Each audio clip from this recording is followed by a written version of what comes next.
O Mário Ferreira, o problema é o seguinte, o problema é que mesmo o pessoal filosófico que estudava, via aquele gigante, sentia uma inveja, mas uma inveja sem fim. Sabe aquela inveja que mata, que o sujeito se sente um rato no esgoto? Então o que ele tem que fazer? Tem que sumir com o Mário Ferreira, ele não aguenta. Então, o Mário Ferreira foi um dos grandes filósofos do século XX, talvez o maior dele. Quinta aula de economia moderna.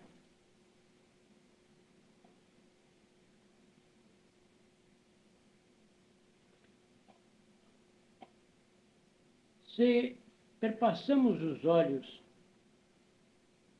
pela situação do século passado e deste século, notamos que a principal característica destes últimos mais ou menos 200 anos é a tentativa de destruir o individualismo.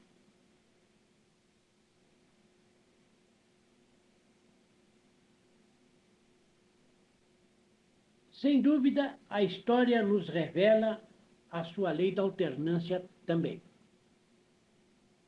Aos períodos de individualismo sobrevêm períodos de coletivismo. E quando o individualismo realiza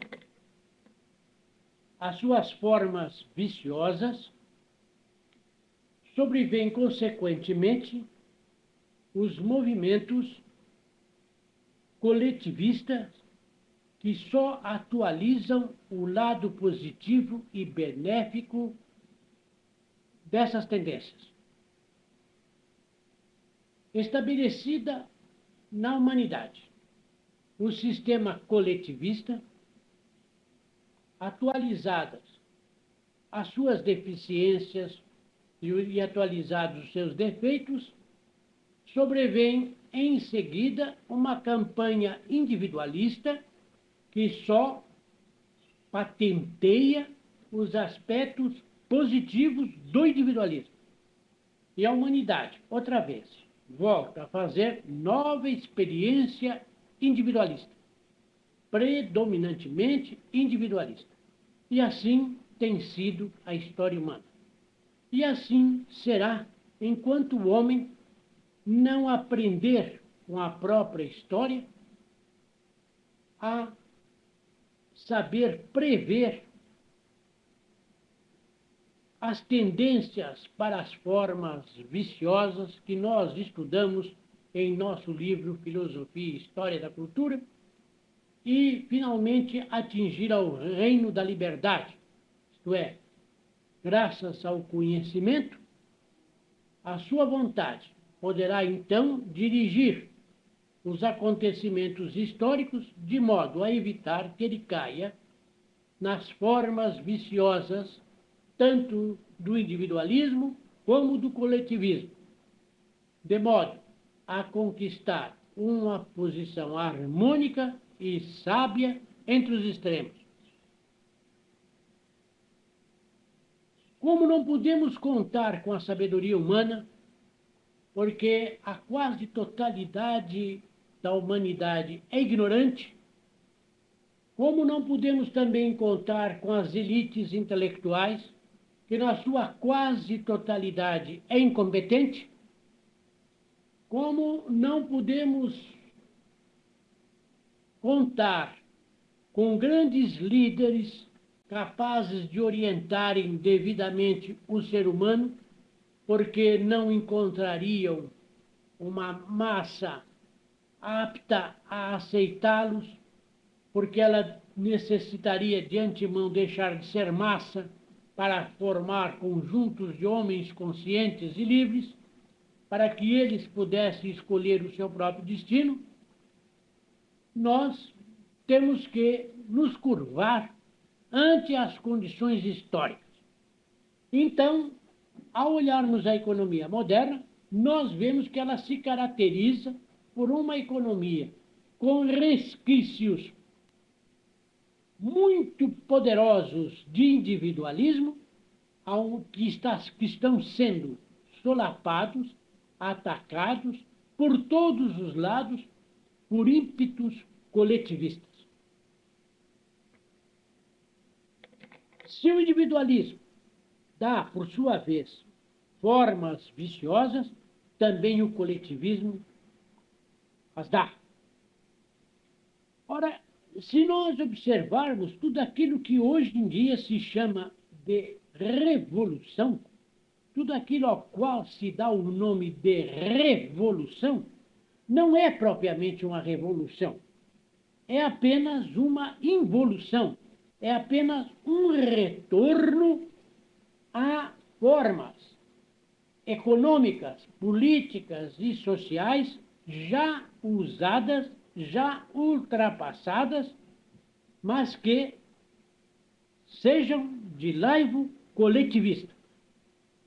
Assim nós vemos que toda a propaganda escrita, a propaganda oral, vemos na pedagogia, vemos por meio dos intelectuais do mundo inteiro um trabalho tremendo que falseia a realidade histórica para apresentar o individualismo apenas sob o ângulo maléfico e apresentar o coletivismo apenas pelo ângulo benéfico. Deste modo, há um falseamento constante de um lado e de outro. Nem o individualismo é apresentado na sua realidade, como também não o é o coletivismo. Deste modo, são falseadas todas as grandes conquistas do progresso humano através do tempo, quer de ordem material, quer de ordem moral, social, etc.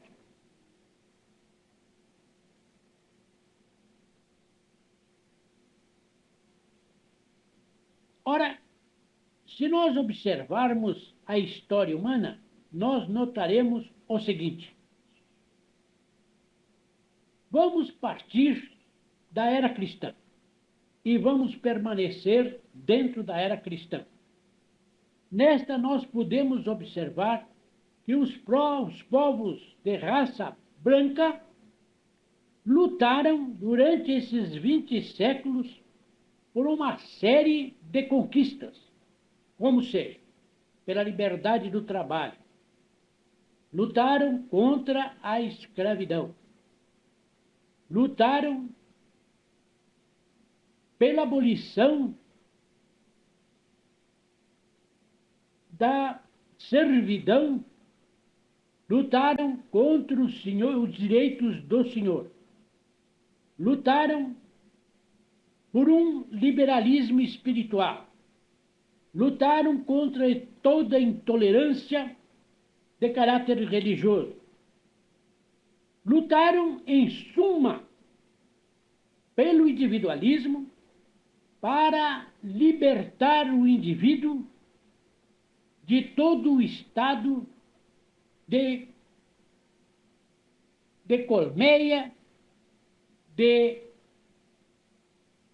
termiteira, de insetismo.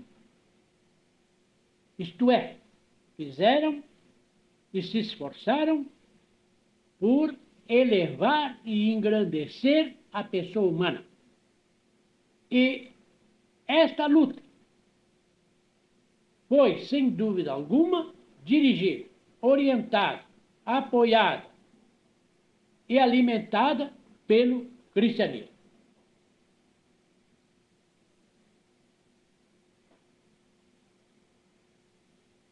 Durante estes mesmos 20 séculos da era cristã, no entanto, na Ásia, que foi o berço da civilização,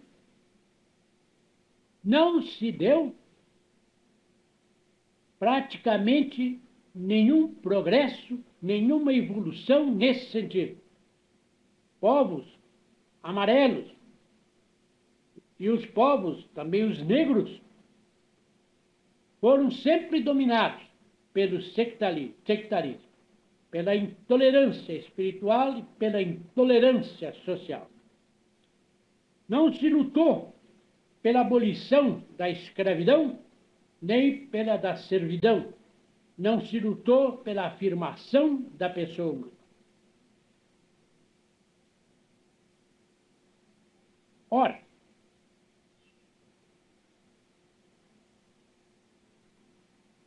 concluir-se, e este é o grande escândalo intelectual da nossa época, concluir-se que os defeitos do liberalismo econômico, que nós já estudamos anteriormente, sejam uma decorrência natural do individualismo e que, para corrigir esses defeitos, tenhamos que suprimir os direitos da pessoa humana, é o maior absurdo que já surgiu e poderia surgir ante uma inteligência. E esse absurdo está aí, senhores. E esse absurdo faz praça de verdade. E este absurdo se impõe como sendo a última palavra da inteligência humana. Chega-se ao ponto de pensar que a única forma de corrigir a desordem econômica ou de corrigir os malefícios que possam ter sobrevindo de um liberalismo econômico é a supressão da pessoa humana, a supressão dos direitos do indivíduo. Isto revela uma completa incapacidade de resolver o problema etiológico, isto é, das causas, de saber o que gera as deficiências da nossa economia e da nossa vida social.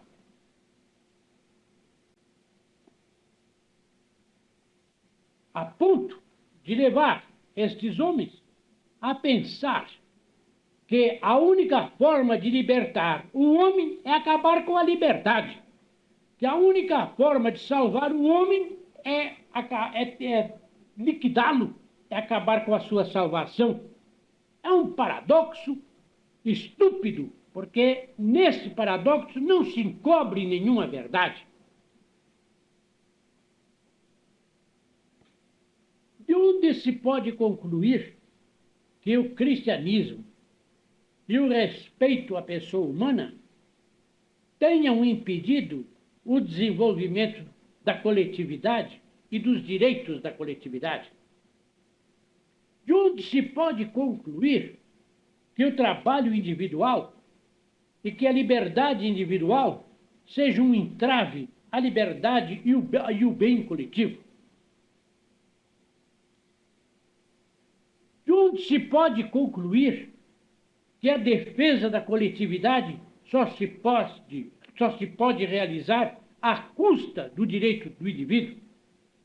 Tudo isso são conclusões falsas, que não estão contidas nas premissas.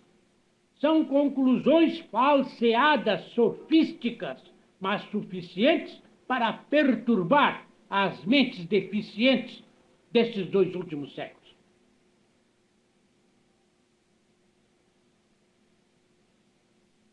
O homem necessita das coletividades, e tanto as necessita que ele as constrói.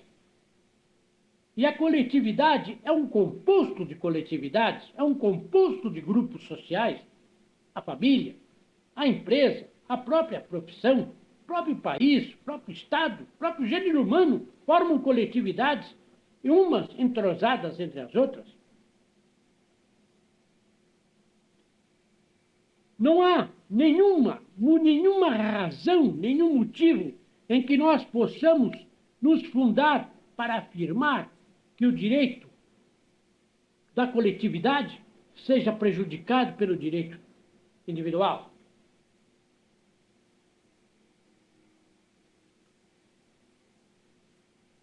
Porque, se nós considerarmos qualquer grupo social que é uma coletividade, ele forma como que uma individualidade em face de outros grupos e ele pode sobreviver, ele pode ter direitos entre direitos de alheios.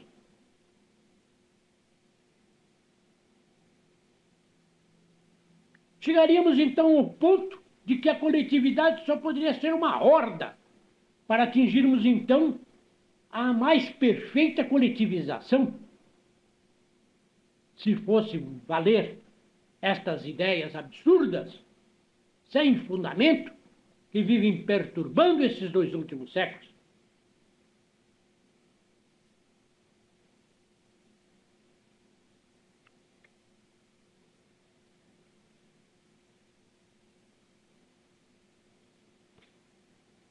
É justo que não se pode admitir que certos interesses de grupo possam se colocar de forma a prejudicar os interesses de outros e da totalidade, desde que esses interesses sejam justos. Porque, do contrário, os grupos prejudicados teriam então, o direito de se insurgirem, e só neste sentido poderia se compreender o nascimento de revoluções. Isto é, quando elas se caracterizassem pela luta contra as formas opressivas que impedem o desenvolvimento evolutivo natural dos grupos sociais justamente constituídos.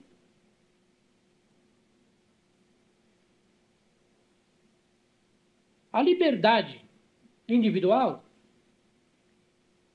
ela, se colocada dentro dos limites éticos, ela não tem limitação, porque dentro dos limites éticos ela é plena.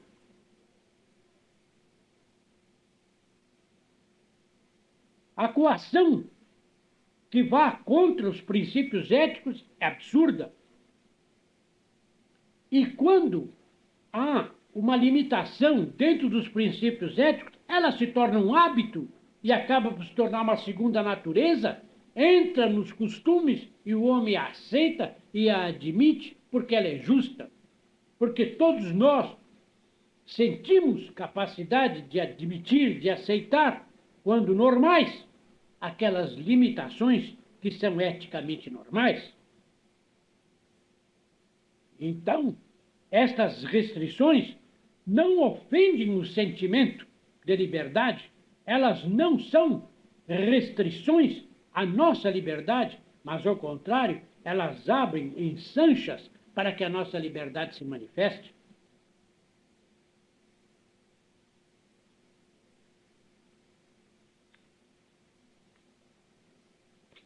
Toda e qualquer modificação da ordem política e econômica da sociedade deve se basear em princípios éticos e nunca se deverá pensar em se realizar qualquer passo à frente que fosse à custa da liberdade da pessoa humana.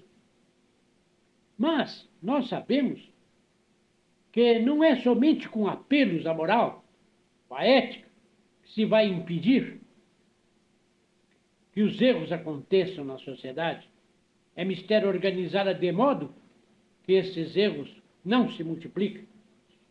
Por isso, há necessidade de organizar a sociedade de modo a haver uma compatibilidade entre os interesses para que eles encontrem um modo de vida que progressivamente seja melhor.